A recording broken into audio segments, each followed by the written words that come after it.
Please stay tuned for important disclosure information at the conclusion of this episode. Hi, and welcome to The Long View. I'm Christine Benz, Director of Personal Finance and Retirement Planning for Morningstar.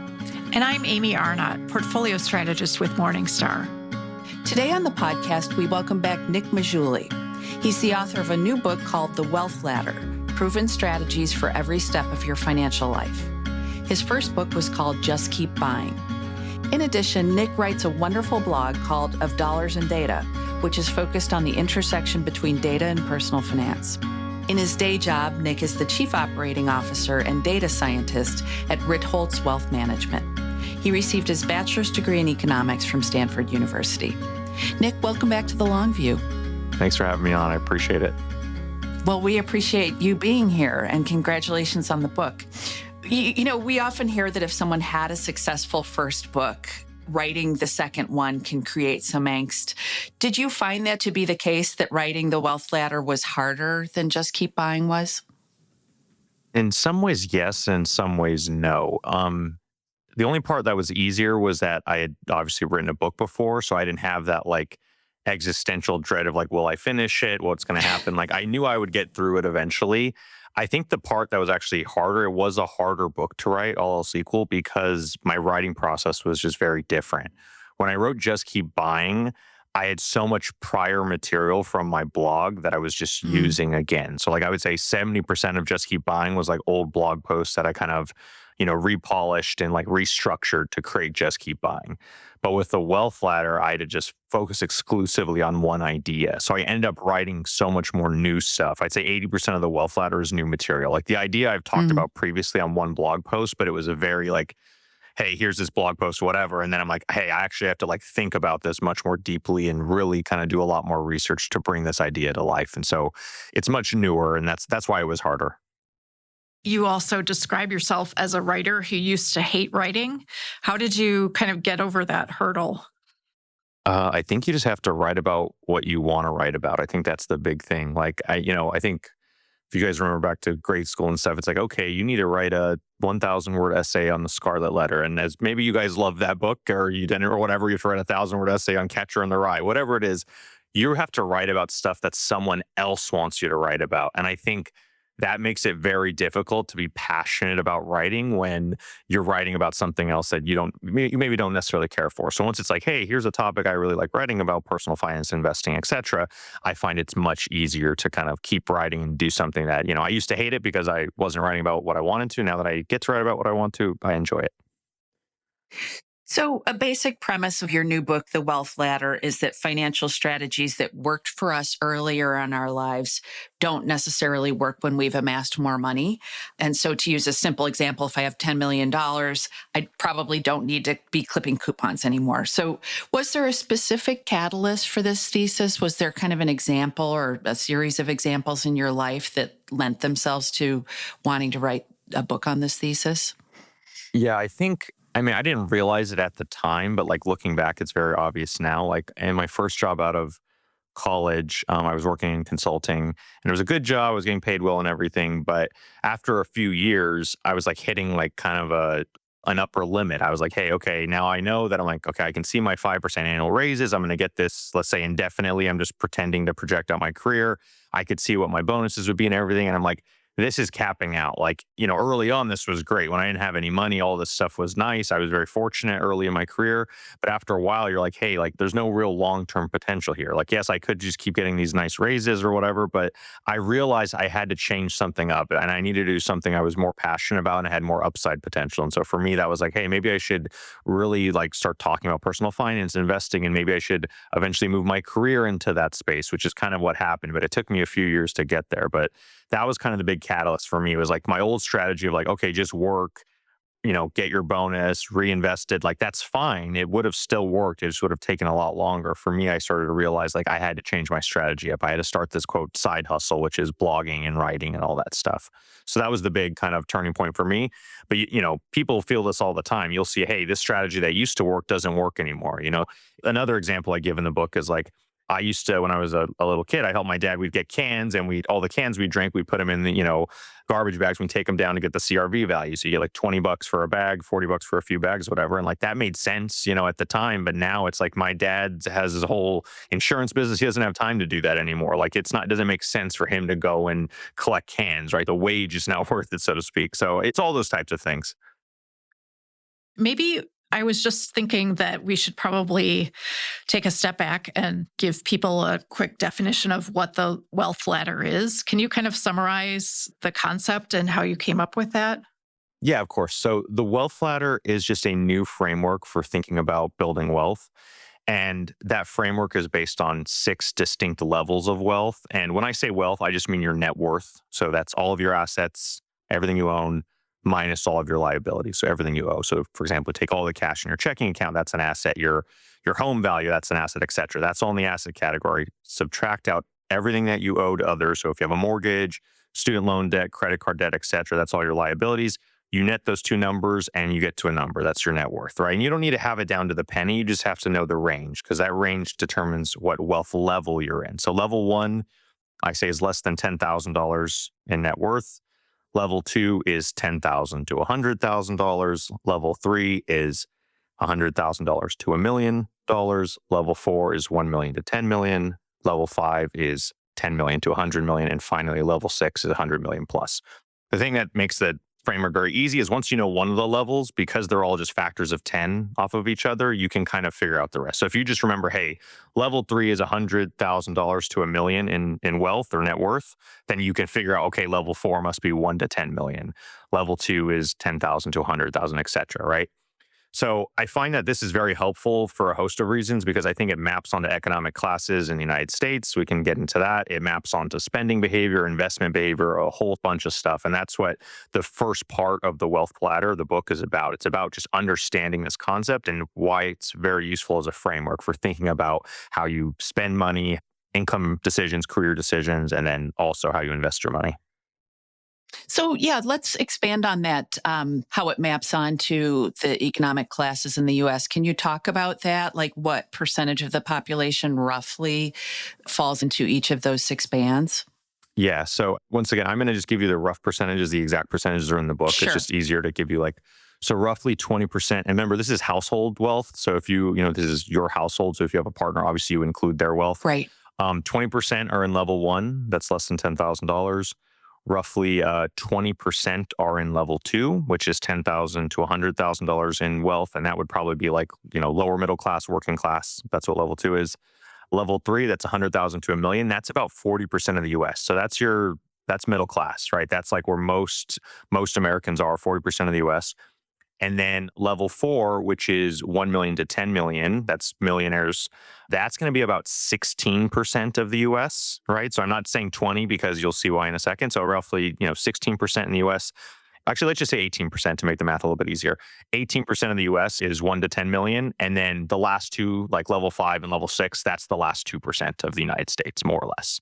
So that's an approximation of where everyone is. So it's 20% in level 1, 20% in level 2, 40% in level 3, and then roughly 20% in everyone above level 4. And most of that is obviously in level 4, which is 1 million to 10 million. And this is actually a big change because level 4, that 1 to 10 million bucket, has grown significantly especially since COVID. We look at the snapshot data, and in 2019, it was not as large as it is now. So that cohort is getting bigger and bigger. And that's what I call the upper middle class. I know you're saying $10 million is upper middle class. No, most of the US, it's definitely not. It's definitely upper class. But in parts of the US, if you have $6 million, you're probably upper middle class in a very high cost of living city. I know that's shocking to some people, but I think that's the truth of it. And the data source for a lot of this data is the Federal Reserve Survey of Consumer Finances. Yep, the 2022/20. It uses some 2023 data as well. A quarter of the surveys are in 23, but yeah, it's the SCF. So the Federal Reserve runs this data, the snapshot every 3 years. I'm very interested in the 2025 data, which will be released next year in 2026, but we have to wait for that. It's every 3 years we get this treasure trove of information, and it's very interesting to see kind of how it plays out. Yeah, definitely. Can you talk a little bit about the composition of wealth within each of the bands? So, how does it break down between cash holdings versus real estate or retirement accounts, other accounts, things like that? Yeah, so I'll just say in general, I mean, I don't have all the numbers like memorized off the top of my head, but I'll say in general, those in the lower half of the wealth ladder, so let's say level 1, level 2, level 3, you see a lot more assets in cash, in vehicles, and in your primary residence, so your home.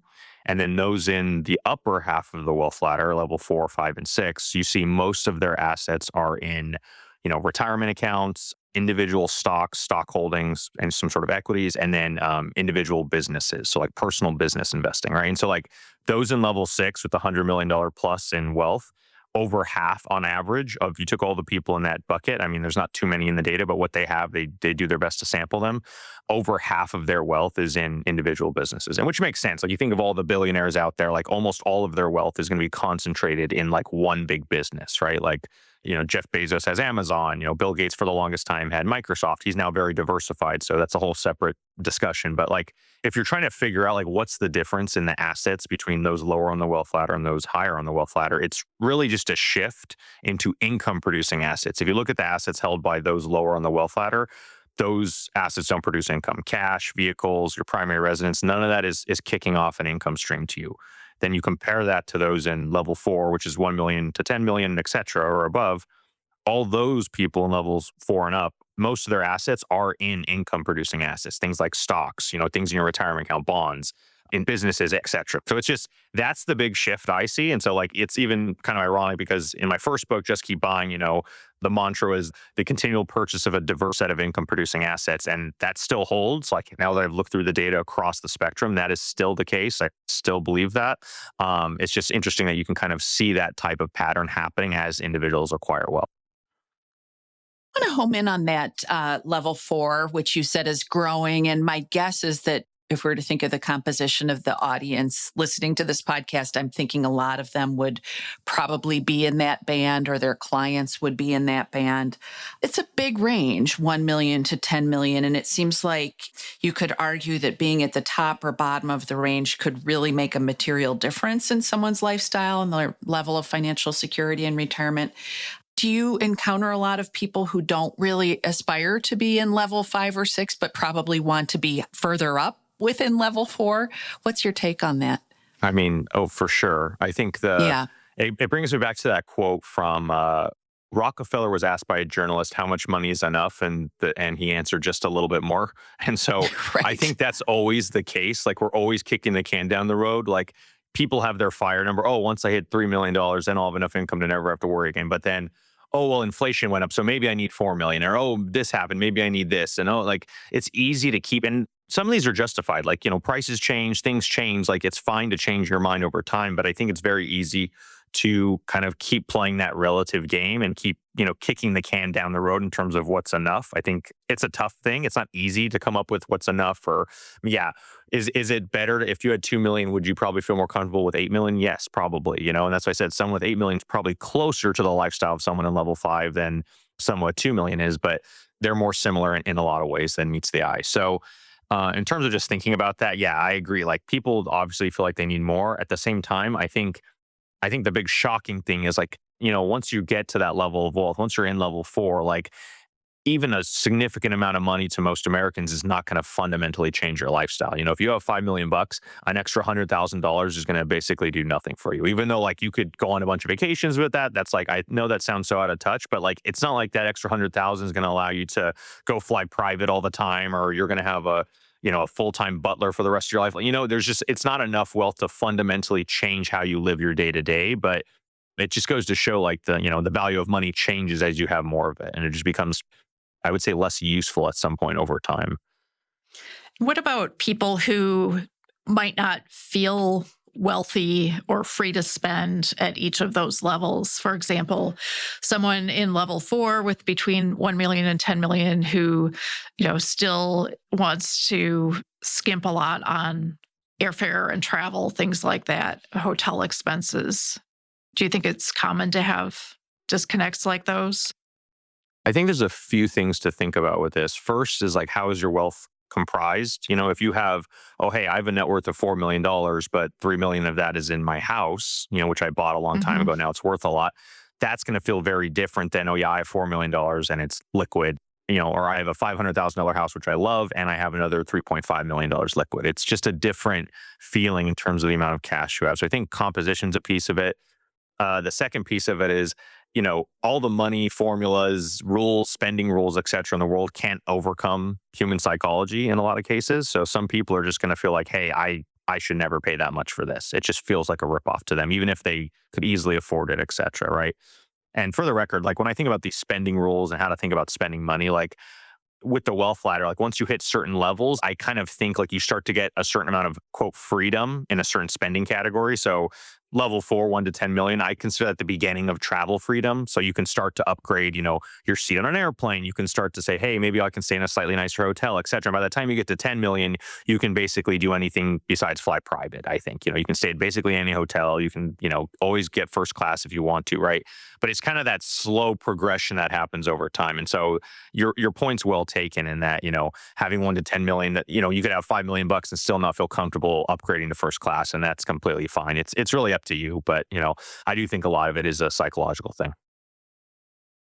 So, in the book, you note that falling down the wealth ladder is actually quite rare, but it seems like there are a lot of examples of people who have fallen down the wealth ladder where, their net worth is lower over time.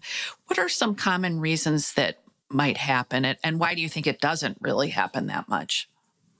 It depends. So how you fall down the wealth ladder depends on where you start. And I'll Mhm. give you a quick example of this. So let's say you're in level 2, you have somewhere between 10,000 and 100,000. If you told me someone was in level 2 today and then 5 years from now they're in level 1, my guess is what happened to them is they kind of got unlucky. All else equal, like I don't know anything about their life, but they probably got unlucky in some way. Maybe they had some really bad medical issue. Maybe they lost their job and as a result had to start pulling down out of their 401k or out of some cash they had, right? So usually like if you're in a lower wealth level and you happen to fall even lower than that, like it's probably from some form of bad luck. That's usually my take. I mean, of course, spending, et cetera, that can happen, but that's not what I see in the data overall. Like what I see in the data is most people like aren't really bad spenders. So that's the first piece is like probably bad luck. Now, Mhm. if you're in, let's say level 5, you have 10 million to 100 million. You told me, hey, 5 years from now, this person is going to be, in level 4, 1 to 10 million, or even level 3, less than a million. Like what happened? It's also a form of bad luck, but it was probably because they had an investment that went bad or they were not diversified. So when you talk about people that have really, really high amounts of wealth that end up bankrupt or, close to zero or just, at a much lower wealth level in the future, it's usually because their business went under, they had an investment go bad, they were way too concentrated. We hear stories about this all the time in the financial media of a hedge fund manager that blew up and now they're bankrupt. It's like, how does that happen? How you can be that rich and you still lose everything? Because they just weren't diversified. It's that simple. Like, so the types of things that make some person fall down the wealth ladder are going to vary. There's some form of maybe luck in some way if you want to think about it, but some it's like things like that affect you as an individual. Like, oh, I got sick. Oh, I lost my job. That's going to be probably someone lower on the wealth ladder. As you gain more and more wealth, it's usually has something to do with your actual assets. Like something really bad happened to your assets that caused you to lose your fortune. So that's what I would say to that. And how much does our socioeconomic status at birth determine where we end up on the wealth ladder? And have there been any changes in economic mobility over time? Yeah. So parental wealth is highly correlated with economic outcomes. Obviously there's a lot of, anecdotal examples, it explains why many of the most successful entrepreneurs came from well-to-do families like Bill Gates, Zuckerberg, Bezos, et cetera. Like they all came from like wealthy families. And of course, these weren't like ultra wealthy families, but they were wealthy enough. So I think there is a big correlation there between where you start and kind of, or where your parents start, I guess, or where you start in that sense and where you end up. I think it kind of sets a floor on your future wealth level. Like if you grew up upper middle class, it's very unlikely you're ever going to be in level 1. Something really crazy would have to happen, like for your family to even allow that. So when I think about that, like there's this sort of floor that doesn't obviously guarantee that you're going to have the same financial success as your parents, but I think it means that your wealth level is likely to be similar to theirs over time. And so, in terms of talking about mobility, they actually just did a study and they found that incomes are still going up. As you're saying, well, that can't be true, Nick. Like I know for a fact that like millennials and Gen Z, their income isn't higher than like their previous generation. that is actually true. Their income isn't higher, but how's their income higher? Like, what are you saying, Nick? It's because there's now more transfers from parents. So parents are giving their kids, there's something like 50% of millennial and Gen Z are getting some sort of financial transfer from their parents, whether that's a monthly stipend, whether that's a down payment on a house, help with the down payment on a house, things like that. So when they actually just measured incomes without looking at where the source of the income was coming from, you'll see that like incomes are actually still going up in some way. And so there is still some economic mobility, but there's a transfer that's going on. So maybe that's not a fair, it's not fair to say economic mobility is going up when that's coming from transfers, but it's a new world we're in now where this is the first generation that they're relying more on their parents for the economic help, and they are still doing okay. So it's a weird, the data is still coming out. And so I want to see how this plays out, especially as, all the boomers start to pass on and that wealth gets passed over. That's going to take another 20 or so years, right? Like this is going to take time to move through all this stuff, and seeing how that ends up and where, because I remember for a long time, everyone was like, oh, millennials are the poorest generation ever. And now they're all backtracking all that stuff just because it just took us a little bit longer to get there. And once again, there's more transfers of this sort that are happening that are kind of changing the data in a way. You share a bit of your personal story at the beginning of the book and really throughout it. And you just mentioned the can collecting example. And the gist is that you did not come from money. I'm wondering if you can talk about how your lived experience has affected how you approach personal finance. Yeah, I think it provides a different perspective. I mean, my biggest cultural shock was going to Stanford, where I just got to meet people from all walks of life. Many of you came from much wealthier families. And now looking back, I truly believe that the more wealth levels you've lived in, more people you've lived around, the more you can just relate to people from different economic backgrounds. Like I know what it's like to have, parents that went bankrupt. I know what it's like to live most of my life in level two. Like I know what it's like to now actually build some wealth, right? And so I now, I work at a wealth management firm where I talk to advisors, we talk to clients that have very different problems than the problems I had growing up. And it's interesting to see that. And I just try to bring that varied experience to my writing. That's the whole goal, is like, I think because I've seen a little bit of both sides of the economic spectrum, I can kind of write about it in a way that maybe someone that hadn't grown up like that would have written about it. You devote the first part of the book to talking about spending decisions. And I'm wondering if you can talk about how people can decide if what they think is a high ROI expenditure is actually wise and going to pay off from something that isn't really worth it. Yeah, I think it just varies from person to person. Like I personally don't like spending money on fancy clothes, but I have no problem spending a lot of money at a restaurant. Like that's just what I value. I value like the experiences, especially food experiences. You may value a nice car. You may value really high quality electronics, whatever. Everyone's different, right? And so the only way to know what's high ROI is to determine what you really value in life and then spend money accordingly. I think that's the hard part though. It's like know thyself is this thing we talked about, it's been talked about in, Greek philosophy for thousands of years, but that's really the answer is like, what do you really want? And that's what's the high ROI stuff is like where you're going to get the highest return on investment is on the things that you actually value. But the hard part is figuring out what you value. You share what you call as the 0.01% rule. Can you talk about what that is and how it can aid with decision making about, doing spending and what expenditures to stress out about and which to not stress out about? Yeah, so the 0.01% rule basically says that you can spend 0.01% of your wealth, or just another way of looking at it, it's 1/10,000th. So you could call this the 1/10,000th rule as well. You can spend 1/10,000th of your wealth on a daily basis without having to worry about anything. And so I'll explain where that comes from. So let's say your net worth is $10,000. You're basically right on the cusp between level one and level two. That means you can spend an extra $1 per day without any worry about jeopardizing your future wealth, right? And where that $1, that 0.01% comes from is, on an annualized basis, if you got a return of 0.01% a day, that's like a little bit under 4% a year. It's like 3.7% a year. It's a very conservative return, right? So every day your wealth is generating that much money, right? So that extra, if you have $10,000 in wealth every day, in theory, like you're generating an extra $1 a day without doing anything. So in theory, you could spend that $1 and not jeopardize your future wealth. So if you have $100,000 in wealth, you could spend $10 a day. If you have $1 million in wealth, you can spend 100 a day, et cetera. Now, obviously, this isn't like your total spending. No one, it's if you live in the United States, you're not going to survive on $1 a day.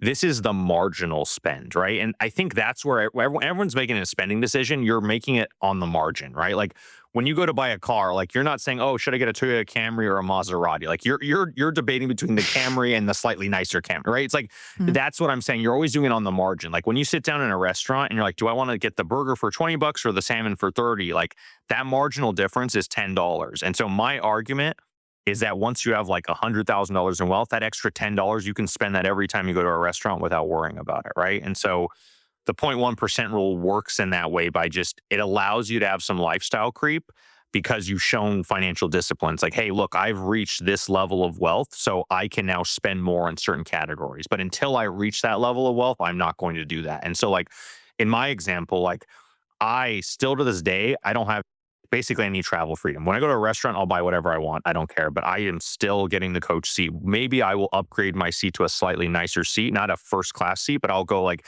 get something with more leg room. That's where I'm at in my wealth journey, right? Like one day, if I do well, if things go well for me, I will maybe always, get a first class seat, but that's not in the cards for me right now. And so I'm spending according to my wealth level, and I'm very strict about that because the extra, whatever, $100 or whatever it is not enough to upgrade to first class every time. So I can't spend that money. That's how I work through it.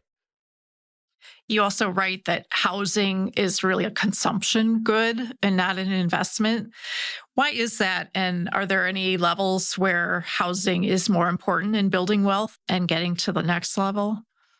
I think housing is important for most Americans because it is the primary way in which they build wealth, even though it is a consumption good. But when you pass on and you pass that property on to the next generation, that's when it becomes a non-consumption good at that moment of time, right? So if you Mhm. assume, oh, I have children, they have their own house already. When you pass and you pass on your property, that's the moment when it's no longer a consumption good. Now it's an asset for your family, right? So it really depends on when. It's like when you're thinking about it throughout your life cycle, like, yeah, for you, it's a consumption good, but for your, offspring and et cetera, it won't be a consumption good. So I think primary residence is, once again, the homeownership rate is still like 66% or something like that in the US. Most households have a home. I don't expect that to change in any drastic way. It's going to be anywhere probably between 60 and 70% probably throughout the rest of my life. And it is a way to build wealth because, you own this thing. The property prices don't change too much. I know in recent years they've gone up a ton, but I don't expect them to move a lot for a host of reasons. There's, whether we call it NIMBYism or whatever, people preventing Mm. other houses from being made, et cetera. I don't expect major changes in house prices going into the future. Does that mean that they're going to keep growing at the same rate? No. And so we could get into a discussion about the future of real estate prices, but generally it's been a pretty stable asset class. And I think there's a lot of entrenched political and cultural reasons why it will remain a relatively stable asset class. Now, does that mean it's going to be the stock market or whatnot? I have no clue.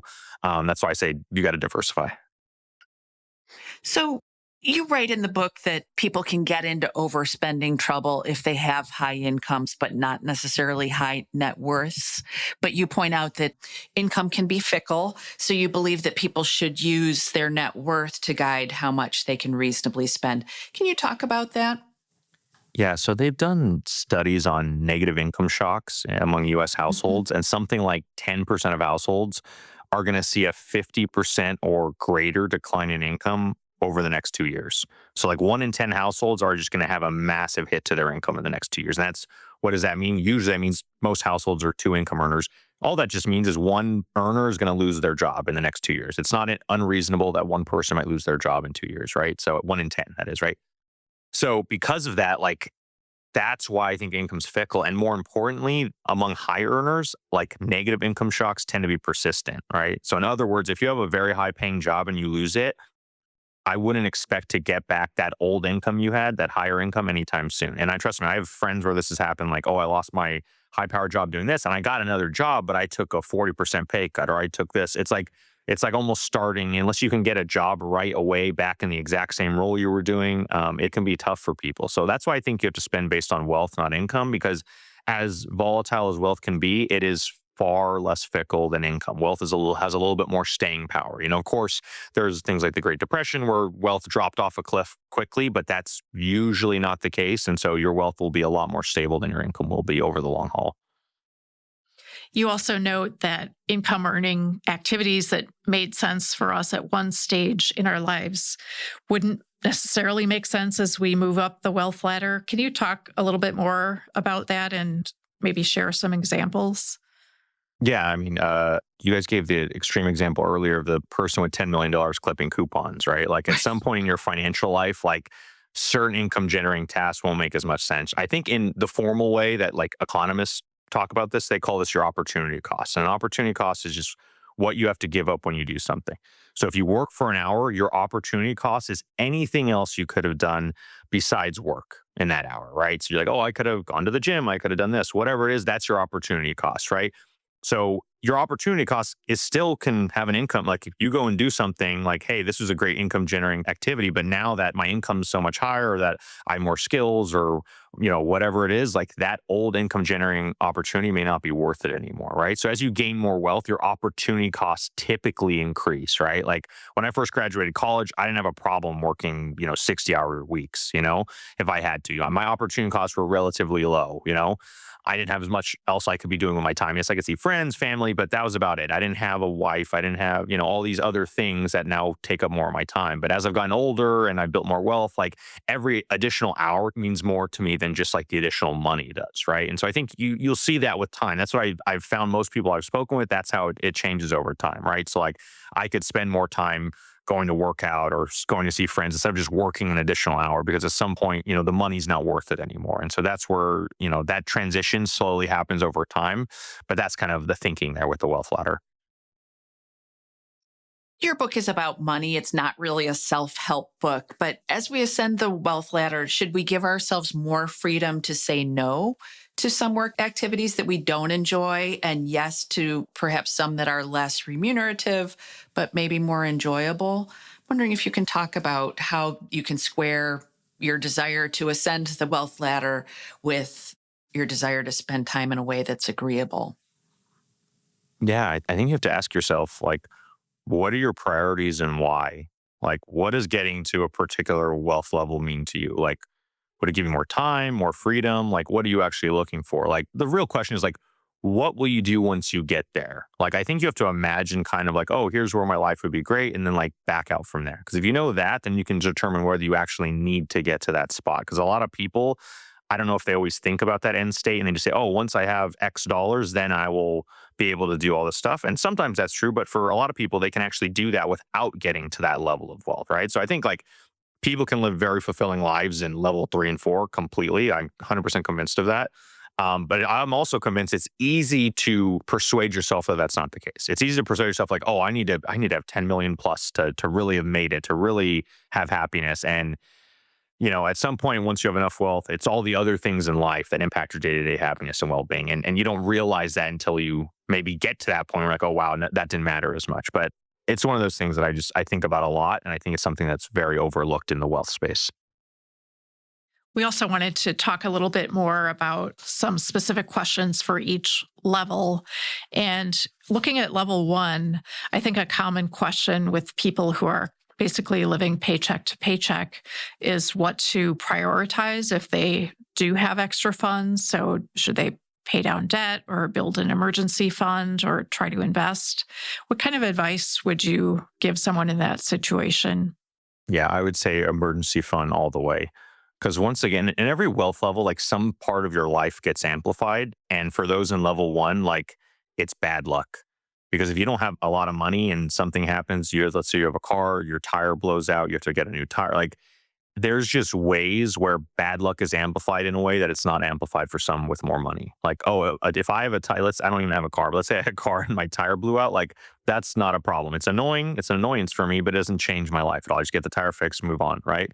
For someone level 1 who maybe doesn't have a lot of money, if that happens, that could really like send them into a financial tailspin. So like the thing you want to focus on is like de-amplifying that bad luck. So get that emergency fund. Then once you feel like you have some sort of safety, so enough, then you got to start doing everything to get out of debt. And so there is a lot of little things you have to do to get there, and it's not easy, but like just getting from level 1 to level 2, I think is the biggest lifestyle change you could ever have as an individual. Like having that like freedom, just to breathe and not have to worry about, okay, if some bad thing happens to me, I'm not screwed, like, yeah, it's not great, but that's the thing I try and emphasize for a lot of people is like get out of level 1 because it is much scarier when you're in there and any one bad thing could send your life in a different direction. Like that's the thing that's really scary and unfortunate. And it seems like a poor credit rating at that level is kind of the ultimate amplifier, multiplier, whatever you want to call Mhm. it, that if that's something that's working against you, it makes it really hard to climb out.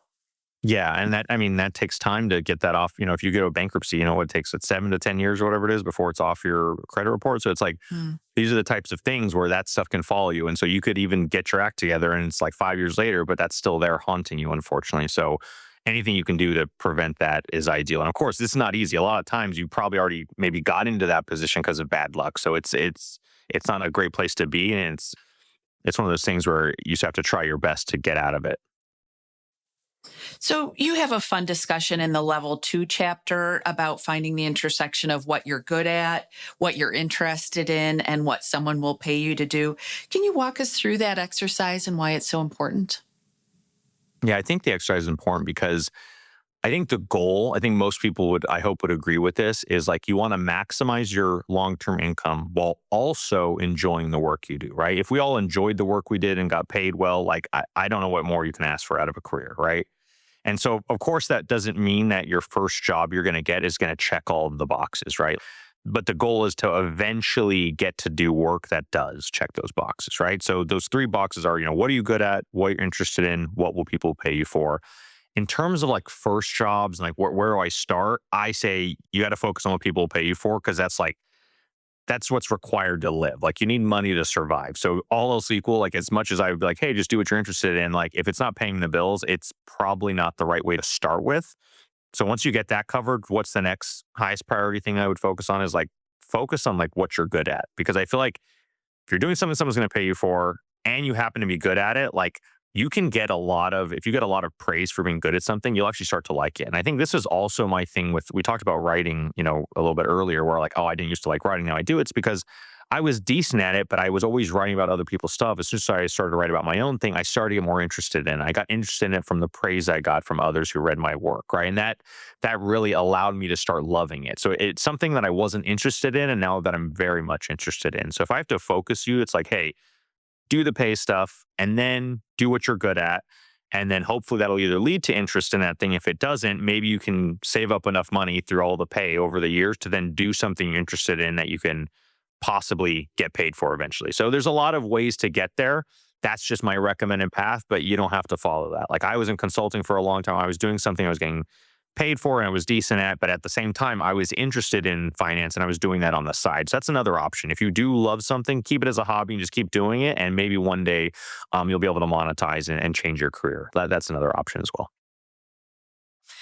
So in the level 4 section, you discuss how big investment losses have the potential to do serious damage.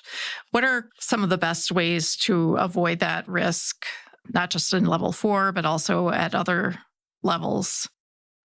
Yeah, I think it's just really hard to know which investments are going to do well and poorly ahead of time. And so the best solution is the simplest, which is diversify. Like being diversified just means that no single investment can wipe you out. And not just diversify, like, well, oh, I own 20 different tech stocks. Am I diversified? Like that's technically you are, but they're not as diversified as you could be. You still have sector bias, right? So I mean diversified across asset classes, sectors, et cetera. Like that's why I think survival is like the most important part of investing. Just staying in the game, earning the long-term market return will do more for you than just about anything else financially. So like my thing I always tell people is like stay diversified. I know it's like, well, Nick, how am I going to get to level 6 if I'm diversified? Like it's very difficult to get there. It's like, okay, well, that's true. It's very difficult to get to, level 5, level 6 while being completely diversified. I'll be the first to say that. But usually those people that do that are undiversified in their business interests, but that doesn't mean that your portfolio, everything outside of the business you own, doesn't have to be diversified. So I still think diversification is a prudent approach, even in that scenario,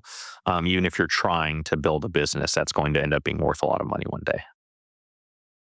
Many people who are in that level 4 with net worths in the $1 million to $10 million range think that their investment portfolios should get more complicated as they've amassed more wealth. And of course, the industry sells into this mindset that if you have a lot of money, you should be doing something pretty complicated with your portfolio. Can you talk about that? Yeah, so I understand this argument from a diversification perspective based on what I literally just said in the one of the prior questions. It's like, well, I'm trying to get more diversification. The issue I have with that is many of these more complex investment products tend to have higher fees and other sorts of restrictions, whether that's illiquidity, et cetera, that makes them less than ideal for building long-term wealth. So I'm generally neutral on these products overall. I'm not against them, but I'm not for them. And I understand why they exist. I understand why they can be valuable. And especially now that I'm actually in the wealth management space, like I think I understand them more than before, but I don't think they're necessary to build and maintain wealth in any one of these levels. And one of the reasons why I say that is how often is it, I'm not saying this has never happened, but most of the people that own these products, they got wealthy doing one thing, aka probably had a business, they sold the business for a lot of money, and then they bought the private investments. It's very rare the case that they bought the private investments when they didn't have a lot of money, and then all of a sudden that's the reason they're rich. I'm not saying it's never happened. It does happen, but it's very rare. So I think the causality is a little bit backwards. Most of the people that own private investments probably got rich doing something else, and now they own private investments versus, oh, I bought a bunch of private investments and that's the reason I'm wealthy today. So that's another thing to keep in mind is which way is the causality with these products and who's really making the money, right? The fees are great here. So I know there's a lot of people that work in private equity that do very well, but they're doing well because they have the carry and all the other fees associated with working in that industry. You talk about how a lot of people find themselves kind of perpetually stuck in level 4 with net worths between 1 million and 10 million. And you argue that really the only way to ascend beyond that level is through business ownership. But for someone who's not comfortable taking the type of risk that you would need to be comfortable with to start your own business, are there other ways to kind of break through and get into level 5? Yeah. So you can either, once again, start your own business or get equity in a business that grows to a much bigger business, right? So like you can be an early startup employee, right? Like the example I think of is like early NVIDIA employees, right? Like they didn't start the business, but with the recent surge in NVIDIA stock price in the last few years, like their equity became worth millions of dollars, right? Same thing's true of, early startup employees that get acquired. They may be employee 5, 6, 10, whatever. And just because they were there early, they got even a small piece of equity on a really decent sized business, you can make a lot of money, right?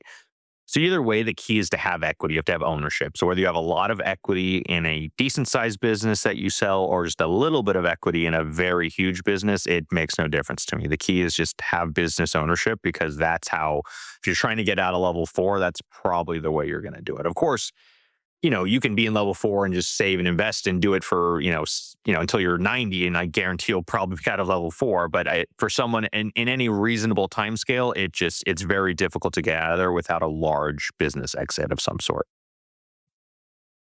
In the context of very wealthy people, you discuss some of the non-financial stressors that can come into play. You note that having a lot of wealth can affect relationships, family dynamics, and stress, for example. Can you talk about that? Because I think many people assume that if they amass wealth at that level, like over $10 million, all of their cares will evaporate. But you point to the fact that that's not necessarily true. Yeah. The biggest misconception about extreme wealth is that it solves all your problems. Right. In fact, the only problems it solves are money problems, like by definition.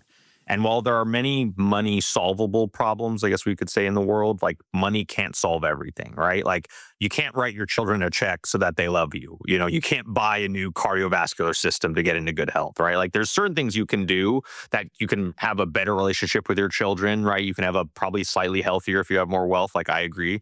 But you get the point. There's only so much that money can buy at this point. And so there's a limit to money's usefulness. And unfortunately, some people just don't realize that until it's a bit late. Like you can neglect certain parts of your life to make money.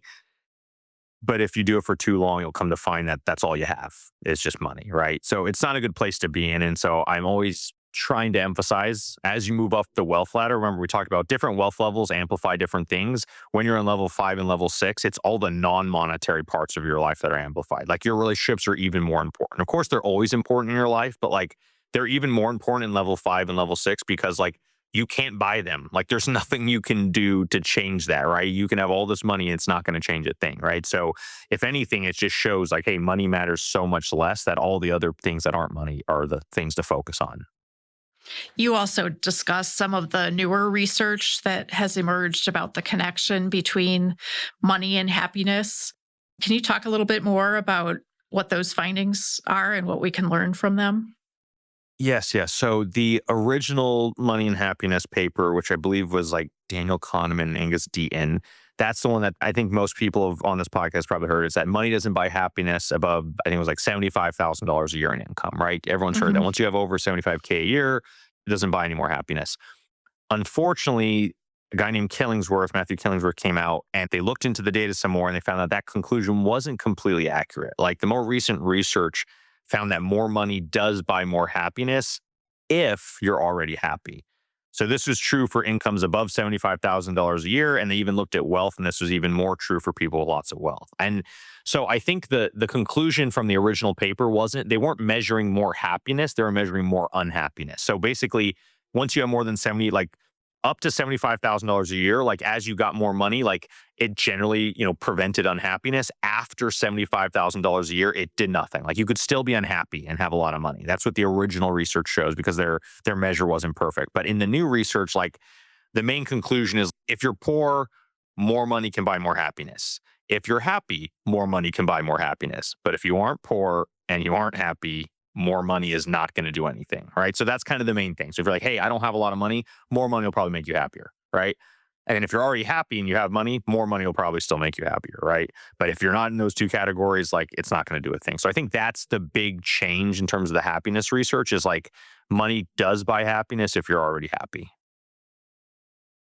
Presumably, you've ascended the wealth ladder during your career. You don't have to tell us where you are on it, but what have been some of your main takeaways as you've done so?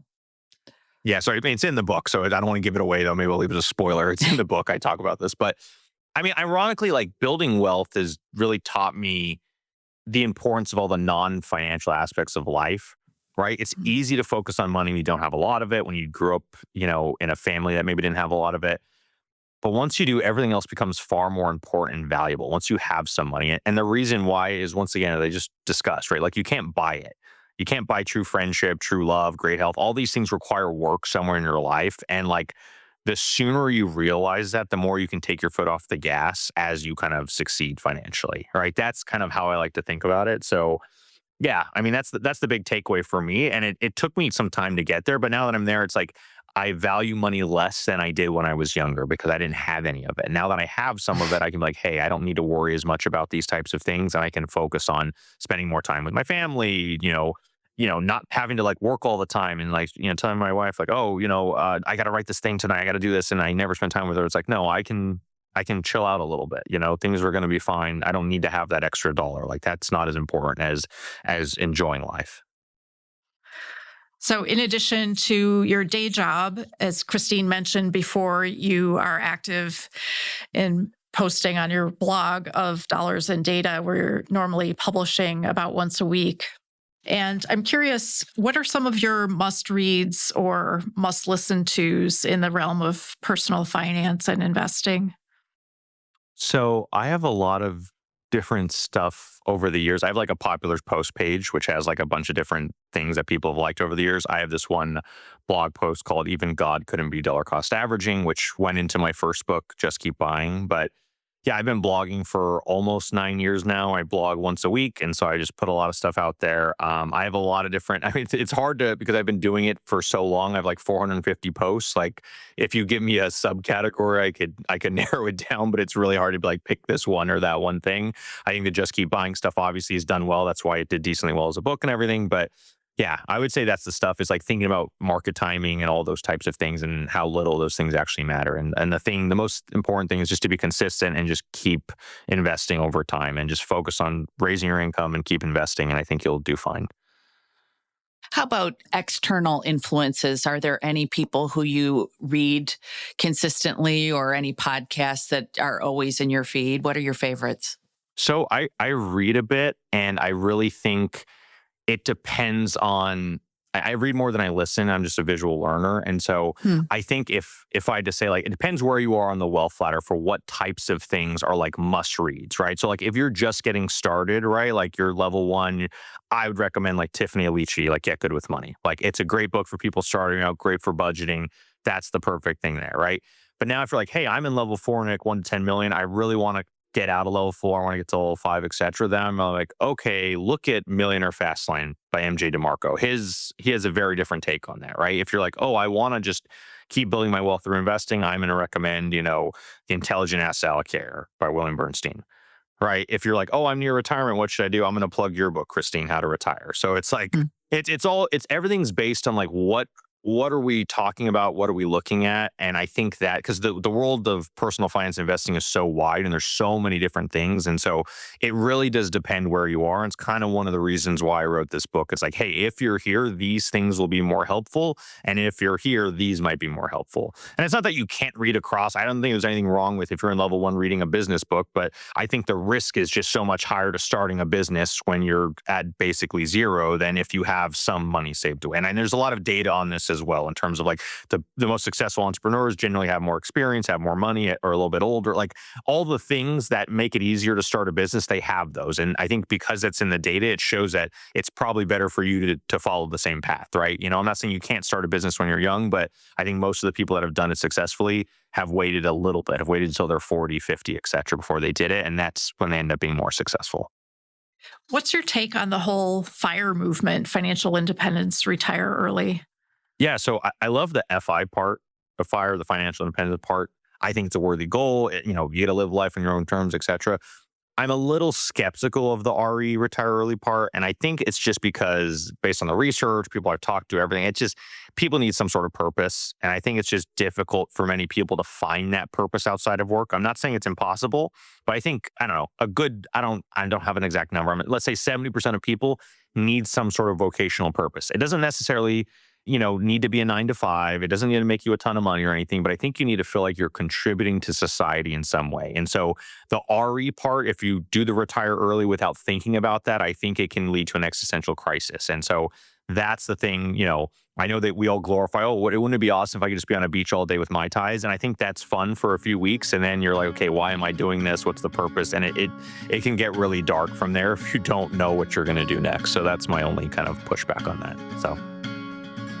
Well, Nick, congratulations on the wealth ladder. Thank you so much for taking time out of your schedule to be with us today. No, anytime. No, I appreciate you guys so much. Thank you, Amy and Christine, for having me on. I really appreciate it. Thanks again, Nick. Thank you.